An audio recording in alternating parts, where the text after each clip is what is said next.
नमस्कार, VN's Arya fashion designing में आपका स्वागत है। आज मैं आपको सिंपल कटोरी ब्लाउज के इजी मेथड दिखाने वाली हूँ। उसके लिए मैंने ड्राफ्टिंग तैयार किया है, वो ड्राफ्टिंग मैं आज आपको समझाने वाली हूँ। इसके पहले के वीडियो में मैंने आपको इसकी मेजरमेंट्स, कटोरी ब्लाउज की मेजरमेंट्स कैसे डालनी है, कैसा कटिंग करना है, वो सब मैंने वो पहले वाली वीडियो में दिखाया है। इस वीडियो में मैं आपको सिर्फ मेरा ड्राफ्टिंग समझाने वाली हूँ। उसके लिए मैंने चार्ट तैयार करके लिया है। इस चार्ट में छाती यानी सीना, कितने सीने के लिए कितने नाप की कटोरी चाहिए, कितना आर्म होल या मुंडा चाहिए, कितना शोल्डर चाहिए, कितना बैक का नेक चाहिए, ये मैंने इस सब चार्ट में समझा है। जब सीना हमारा 30 इंच का होगा, उसके लिए 4 इंच की कटोरी होगी, 5 इंच उसका मुंडा होगा या आर्म होल होगा, और शोल्डर 10 इंच होगा, और पीछे वाला गला 6 इंच से ज़्यादा कितना भी आप रख सकते हैं। इसी तरह 32 इंच, 34 इंच, 36 इंच, 38 इंच का मैंने सब मेजरमेंट दिया है।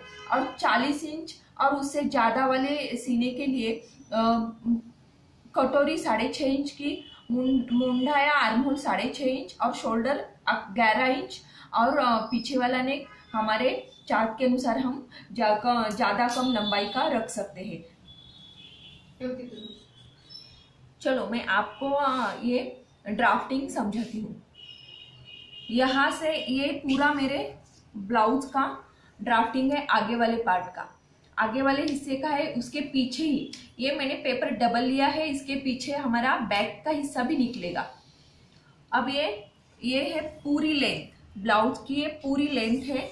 उसमें मैंने आधा इंच मार्जिन के लिए एक्स्ट्रा लिया है। कौन से भी माप का मेजरमेंट का ब्लाउज अगर होगा तो उसमें उसकी लंबाई में आधा इंच ही ज़्यादा लेने का। उसके बाद हम शोल्डर का नाप लेते हैं, और ये शोल्डर का जो नाप होता है वो पूरे शोल्डर का जो नाप होता है उससे उसका आधा हिस्सा हम यहाँ लेते हैं। यानी कि 10 इंच अगर शोल्डर हुआ तो उसका आधा 5 इंच हम यहाँ लेंगे। फॉर एग्जांपल मैंने ये समझाया आपको। यहाँ नेक विड्थ, गला रुंदी होती है, यहाँ से मापानुसार आर्म होल होता है। मैंने चार्ट में आपको समझाया है कितनी सीने के लिए कितना मुंडा या आर्म होल रखना चाहिए, उसके अनुसार यहाँ हम मापानुसार आर्म होल रखते हैं। यहाँ से हम सीने का नाप डालते हैं, और यहाँ सीने का चौथा हिस्सा हम डालते हैं। यहाँ से यहाँ तक सीने का चौथा हिस्सा हम डालते हैं, और यहाँ हम 1.5 इंच मार्जिन के लिए एक्स्ट्रा लेते हैं। 1.5 इंच मार्जिन के लिए एक्स्ट्रा लेते हैं।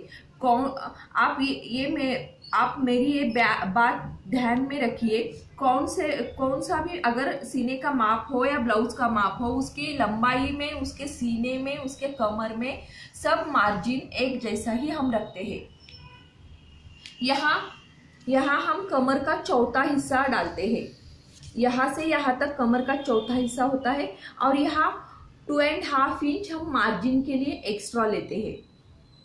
और ये यहाँ से हमारी क्रॉस पट्टी आती है। यहाँ जितनी क्रॉस पट्टी होती है उससे 1 इंच कम हम यहाँ लेते हैं कमर की तरफ, अंदर की तरफ। और ये हुक लुक पट्टी की तरफ हम फॉर एग्जांपल हमने यहाँ 3 इंच, यहाँ से यहाँ तक 3 इंच लिया, तो हम यहाँ से यहाँ तक 2 इंच लेंगे। और ये है कटोरी का माप। कटोरी का माप भी मैंने आपको सीने के मापानुसार चार्ट में समझाया है। वो कटोरी का माप जो जितना सीना होगा उसके माप के अनुसार ये कटोरी का माप आएगा, यहाँ से यहाँ तक।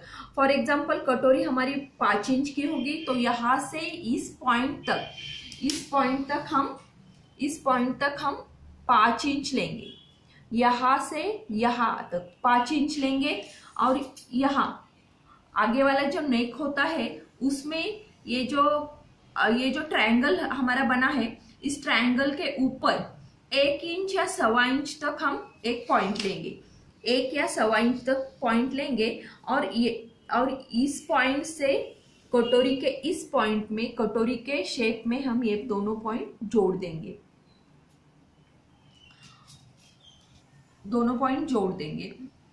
और ये आर्म होल का जो शेप होता है, ये शेप देने के लिए हमने आगे के हिस्से का आर्म होल रखा है 1 इंच, 1 इंच लिया है, और पीछे वाले का 1.5 इंच, और ये दोनों पॉइंट लेकर यहाँ जो आर्म होल का लिया है उसके बीच में से हमने आगे वाला आर्म होल का मार्किंग किया और ये पीछे वाले आर्म होल शेप का मार्किंग किया। ये यहाँ तक 1 इंच आगे वाला और पीछे वाला 1.5 इंच। ये हो गया हमारा आगे और पीछे वाले आगे और पीछे वाले हिस्से का दोनों का ड्राफ्टिंग तैयार है। अब हम यहाँ से सीधे यहाँ से हम कटिंग कर लेंगे इसकी।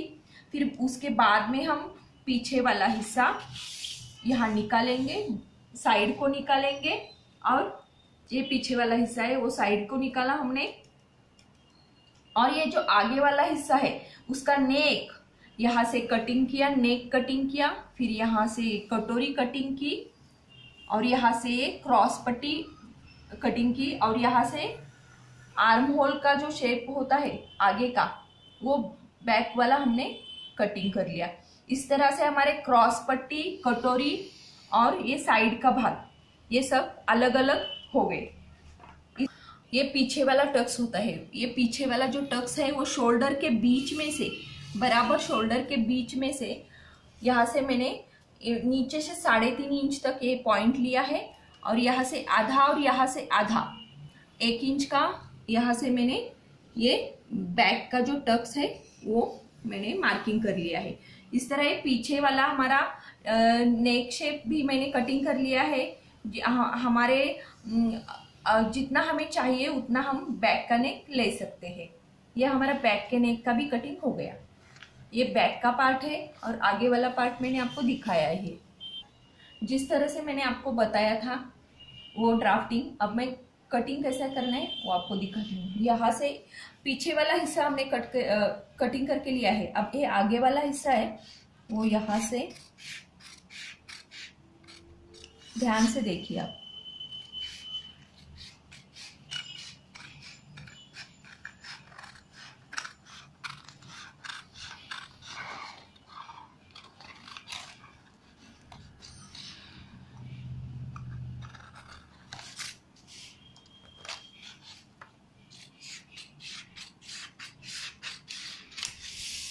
ये मैंने कटिंग करके लिया, इसका पीछे वाला हिस्सा निकाल लिया है मैंने।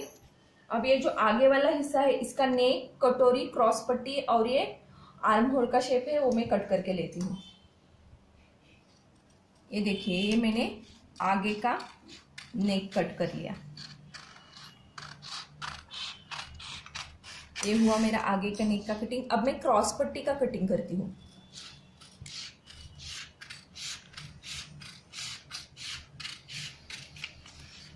ये क्रॉस पट्टी का कटिंग हो गया। और फिर बाद में हम कटोरी भी हम कट करके लेंगे। हमें कटोरी बढ़ानी है, वो कैसे बढ़ाती है उसकी ड्राफ्टिंग भी मैं आपको दिखाती हूँ। अब ये आगे का आर्म होल का जो शेप है 1 इंच का वो मैं निकाल लेती हूँ। इस तरह से हमारा ये आगे का हिस्सा और ये पीछे का हिस्सा ये दोनों रेडी है। अब हमने जो ये कटोरी कट करके लिए है इसे बढ़ानी है। इसको टक्स डालने का है, इसीलिए वो कटोरी बढ़ानी है। मैंने पेपर की निकाली है ताकि आप अच्छी तरह से इसे देख सके। अब ये कटोरी यहाँ इस तरह से रखने की, यहाँ रख के यहाँ से 1.25 इंच, यहाँ से 1.25 इंच, यहाँ से 1.25 इंच, ये दोनों पॉइंट मैंने लिए हैं। और यहाँ से इस कटोरी के बीच में से इस पॉइंट से ये नीचे 2.5 इंच ये लिया है मैंने। और ये यहाँ आगे आधा इंच लिया है, इससे ज़्यादा आधा इंच यहाँ लिया है। यहाँ कुछ नहीं लिया मैंने, यहाँ ये इस पॉइंट को ये रखा है।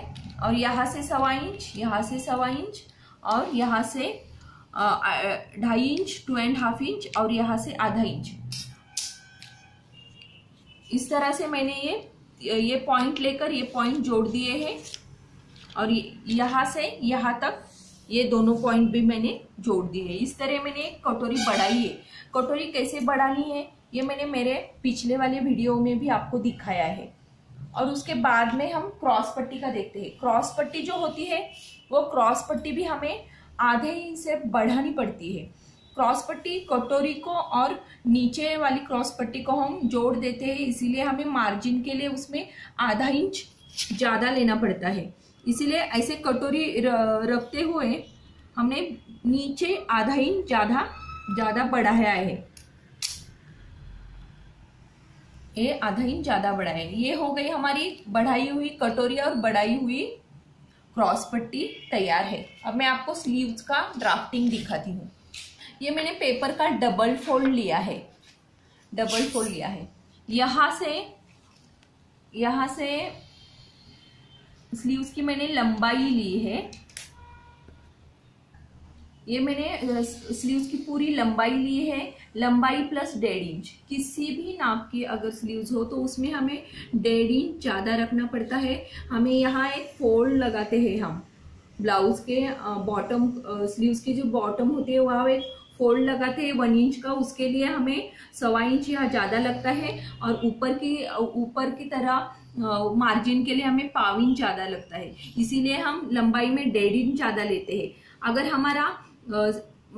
अगर हमारा लाइनिंग वाला ब्लाउज हो तो हम इसके जो स्लीव्स होती है वो पलटा कर लेते हैं। इसीलिए हमें वहाँ 1.5 इंच के बजाय आधा इंच ही मार्जिन लेते हैं हम।